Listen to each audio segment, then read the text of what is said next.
Bagi Anda yang suka dengan suasana alam, tidak salahnya Anda bisa berkunjung ke Aceh Selatan, sembari menikmati suasana alam pedesaan sambil menyusuri dengan perahu. Anda dapat menikmati pemandangan pegunungan yang masih asri dan terjaga. Seperti apa keseruannya? Berikut liputannya untuk Anda. Suasana menantang Sungai Krungklut yang berada di Kecamatan Klut Tengah, Kabupaten Aceh Selatan ini bisa menjadi pilihan bagi Anda yang suka berwisata. Untuk menuju lokasi ini dibutuhkan waktu sekitar 1 jam lebih dari kota Tapak Tuan, ibu kota Aceh Selatan.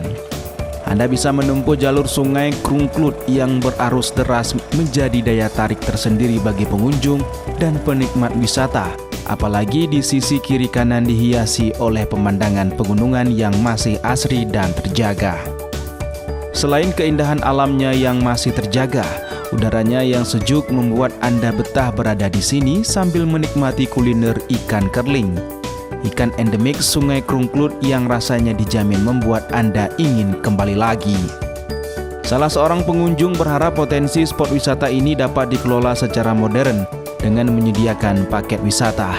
Lokasi wisata di sepanjang aliran Sungai Klut ini juga dapat dijadikan tempat wisata unggulan di Aceh Selatan. Cukup menantang dan cukup nikmat.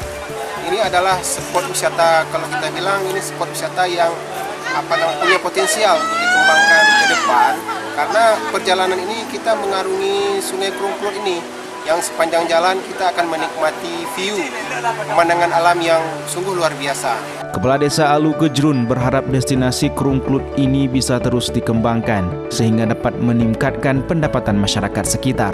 Oleh karena itu kepada Pak Pemerintah yang terkait masalah destinasi wisata, kami bermohon kepada Bapak bahwasannya kami meminta ataupun bermohon supaya akses jalan yang ada menuju Kampung Alu Gejrun ini diperbaiki ataupun difasilitasi dengan sebaik-baiknya. Selain berwisata, komunitas ini juga melakukan kegiatan sosial dengan menyantuni sejumlah anak yatim. Dari Kabupaten Aceh Selatan, Ihdar Ifan, iNews melaporkan.